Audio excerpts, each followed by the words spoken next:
If it gets below 70 degrees, it's time for a fire. So I want to talk about building a fire today and fire safety. I'm a big advocate of having the chimney cleaned every year.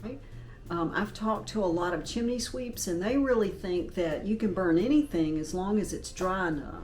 As you can see here, I've got a wood burning stove. A neat thing that you can do is fill it up, get your fire going really, really hot, shut the doors, go to your furnace thermostat, and set it on fan to circulate about every 15 minutes.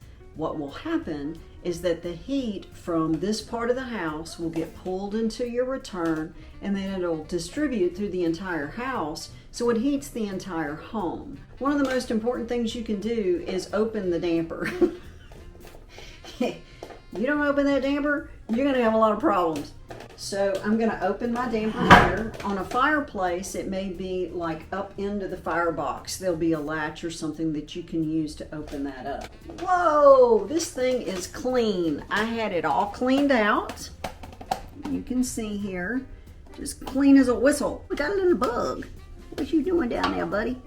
At least it's not a bat. And I'm a big advocate of having a chimney cap on your flue. That keeps all the little animals out. You may have a few bugs, but it'll keep out the bats and the chimney sweeps and the raccoons and the other animals that may get down in there and get stuck, and then you really got a mess. Something you want to keep in mind, if you don't do this correctly, your house can smell like ash. I've walked into homes in a home inspection and there'll be a smoky film on the outside of their firebox. If your flue is not done correctly, you'll end up with, it won't get a good draw on it, and the smoke will backdraft into the house. And that can make your furniture and your house smell like ash. Okay, the first thing I've got is some really good dry wood. I have my wood delivered to me. I've got some sticks, and I bought these on Amazon. If you have a grate that has the little slots in the bottom, sometimes for fireplaces they'll just have one that has the iron that goes across, and you can't really use those wood chips. And I discovered this years ago, that if I use this grate, my fires will start a lot faster. Something that I want you to see is how I have stacked this. I've left some gaps between the logs, and then I have placed my fatty sticks down underneath here, and then I've got my paper at the bottom. Let's fire her up.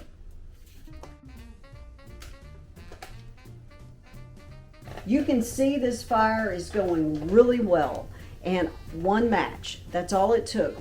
Something that's really important when you're working with a fire is a really good pair of leather gloves. About 15 years ago, I learned my lesson.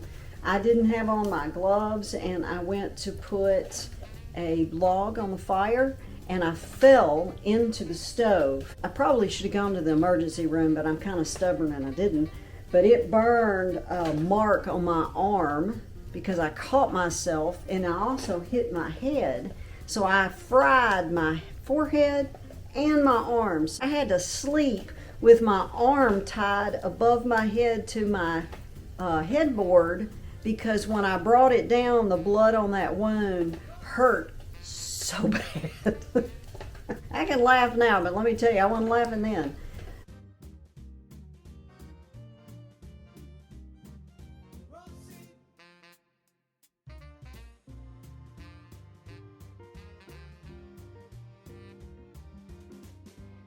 Gonna be toasty in this house. And don't forget, at the end of the burning season, if you would, call your chimney sweep and get them to clean everything out so you'll be ready to go next year.